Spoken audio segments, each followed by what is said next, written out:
अगला प्रश्न है भैया 6 का पहला सवाल है। एक नाव की शांत जल में चाल 15 किलोमीटर प्रति घंटा है। नाव धारा की दिशा में 30 किलोमीटर जाने में तथा धारा के विपरीत 30 किलोमीटर वापस लौटने में 4 घंटे 30 मिनट का समय लेती है, तो हमें निकालना है धारा की चाल ज्ञात करनी है। हमें दिया है भैया सवाल में कि ये जो नाव है 15 किलोमीटर प्रति घंटे की चाल से शांत जल में चल रही है, लेकिन हमें निकालनी है धारा की चाल। तो हमने ये मान लिया ये धारा है, कोई नदी है या नहर है जो कि जिसकी चाल x किलोमीटर हमने मान ली है प्रति घंटा। धारा की चाल हमने मानी है x किलोमीटर प्रति घंटा। हमें दिया हुआ है कि नाव की चाल 15 किलोमीटर प्रति घंटा है। हमने माना है धारा की चाल x किलोमीटर प्रति घंटा। तो जब धारा की दिशा में ये नाव चलेगी तो ये दोनों सापेक्ष चाल जुड़ जाएंगी, तो हमारी चाल हो जाएगी, धारा की दिशा में नाव की चाल हो जाएगी 15 प्लस x किलोमीटर प्रति घंटा। वही जब ये चलेगी विपरीत, जब नाव विपरीत धारा के विपरीत ऐसे चलेगी तो ये अवरोध बनेगी। अवरोध बनने के कारण यानी कि जिस चाल से नाव तैर सकती है उससे ये धारा की चाल घट जाएगी। तो धारा के विपरीत दिशा में नाव की चाल हो जाएगी हमारी 15 माइनस x किलोमीटर प्रति घंटा हो जाएगी। और सवाल में दिया हुआ है कि नाव जो है ये 30 किलोमीटर दूरी जाती है और 30 किलोमीटर की दूरी ये ऐसे इस ओर से वापस धारा के विपरीत दिशा में वापस लौटती है। और इस यात्रा में कुल समय दिया गया है सवाल में 4 घंटे 30 मिनट, अर्थात 4 सही 1/2 हो जाएगा हमारा कुल समय।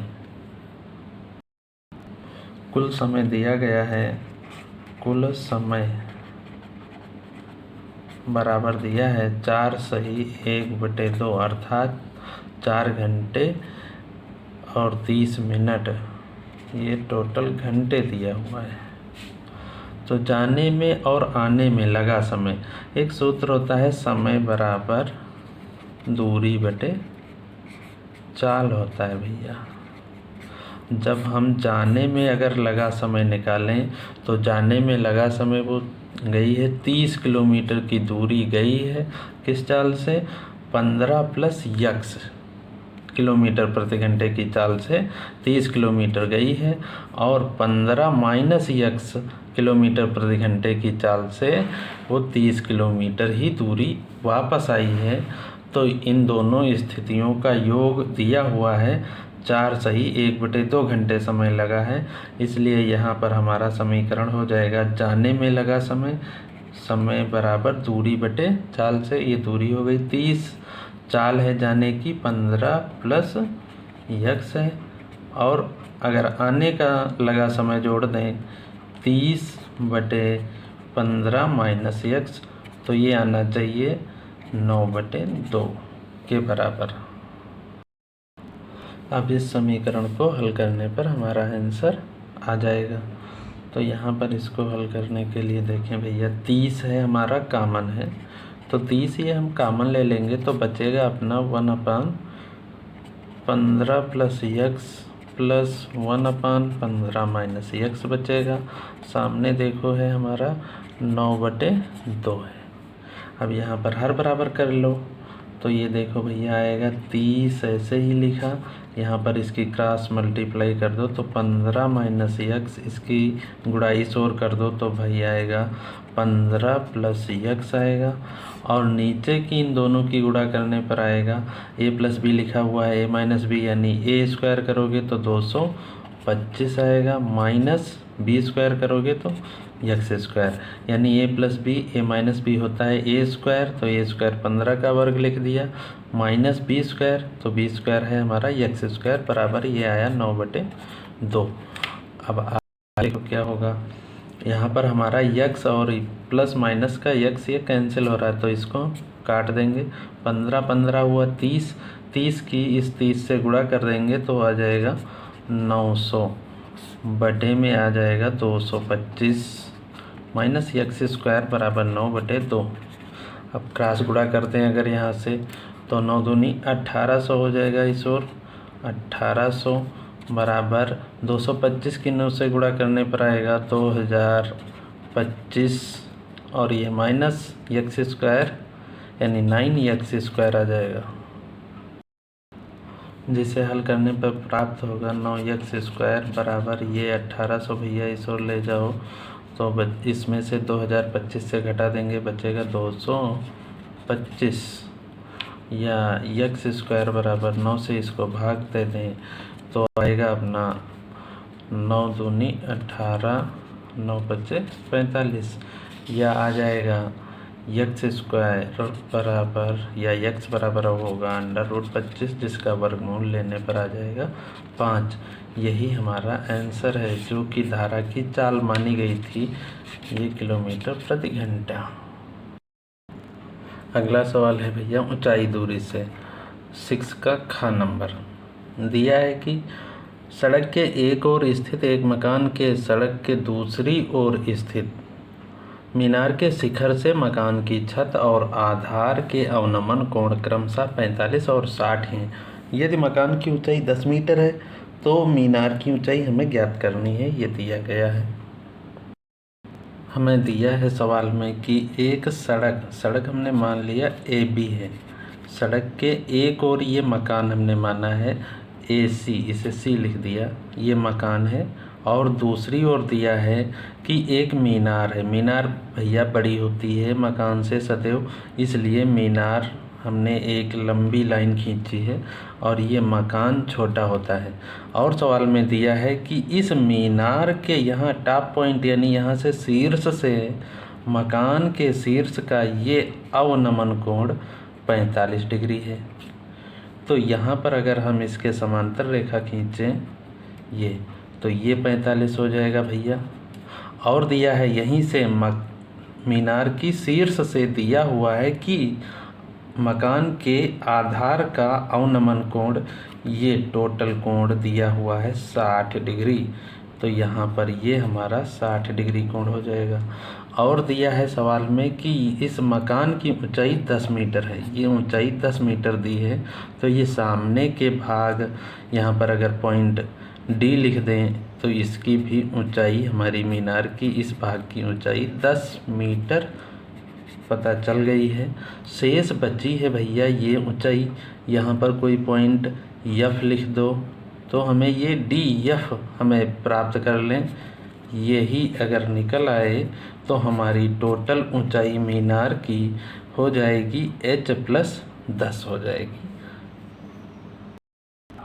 हमने यहाँ पर माना है कि हम सड़क की चौड़ाई मान लेंगे यक्स, तो ये भी हमारी CD जो दूरी होगी, क्योंकि समांतर है और बराबर है, तो ये भी हमारी दूरी हो जाएगी यक्स। माना है सड़क की चौड़ाई x मीटर है, तो ये हमारी जो है भाई सामने देखें, ये CD बराबर भी x हो जाएगी।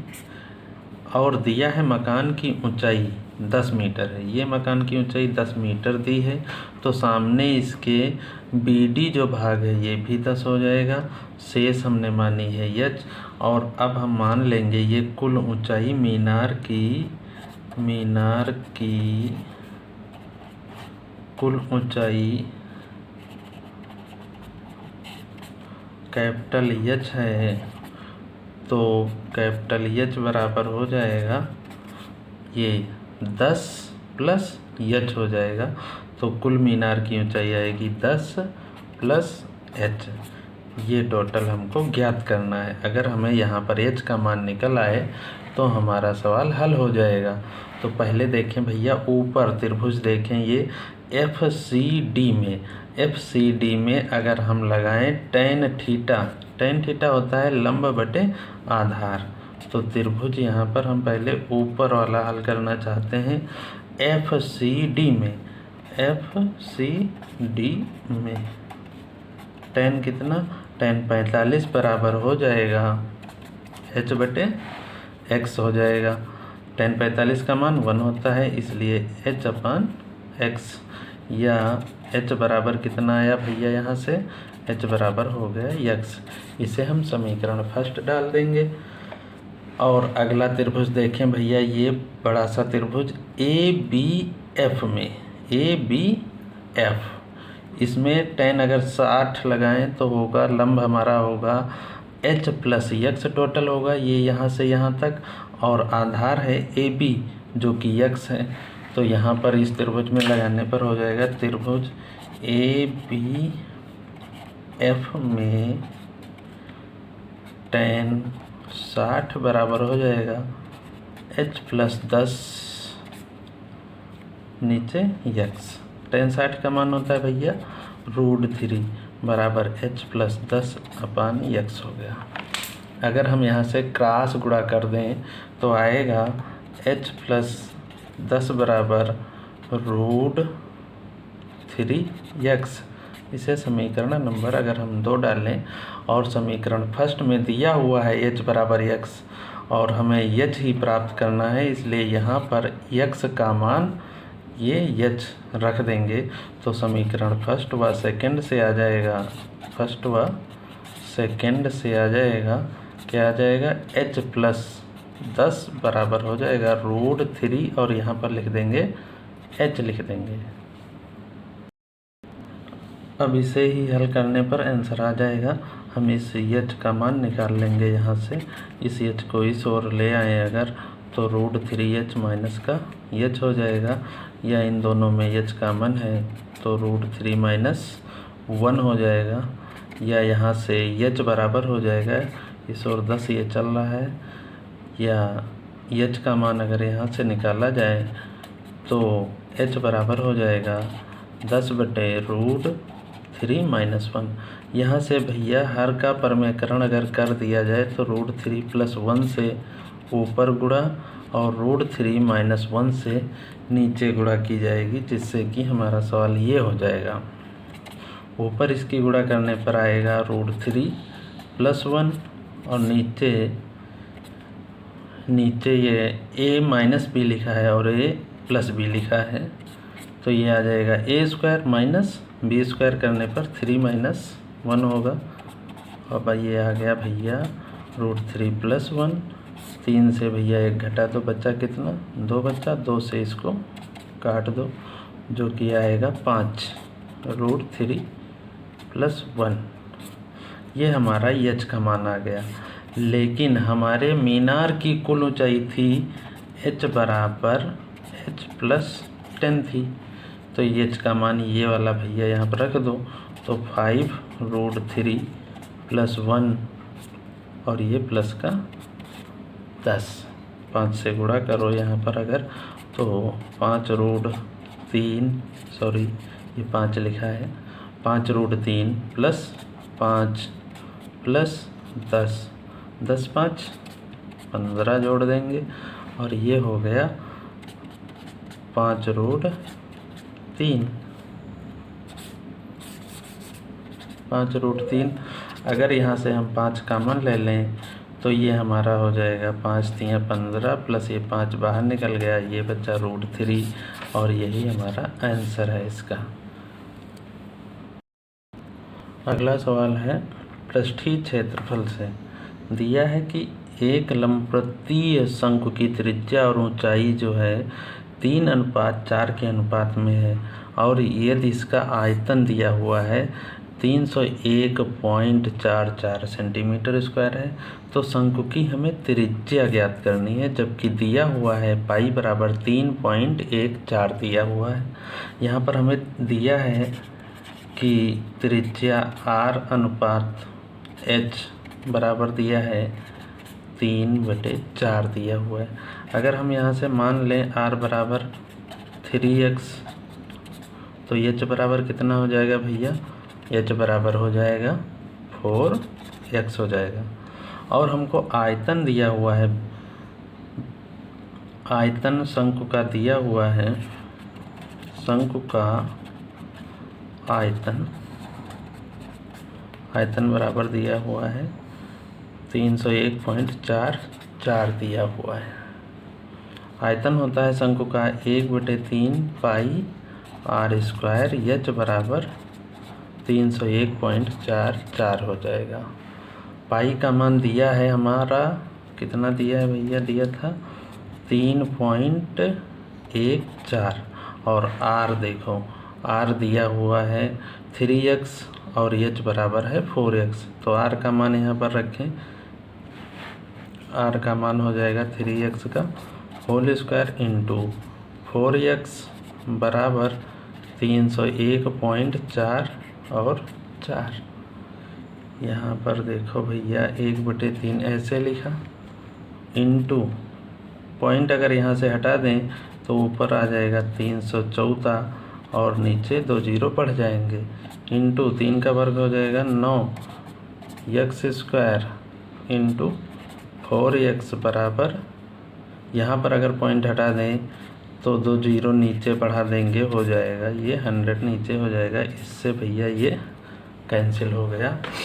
3 से इस 9 को अगर काट दें, 3 तियाँ 9 कट गया, बाकी अब पक्षांतर कर दें। देखो एक्स स्क्वायर यहाँ पर लिखा हुआ है और ये एक्स है, बन जाएगा हमारा एक्स क्यूब बराबर 301 और ये 44 बटे में आएगा 314 और ये भैया देखो 3 आ जाएगा और ये 4 बचा है इस ओर, ये आ जाएगा इस ओर अपान में।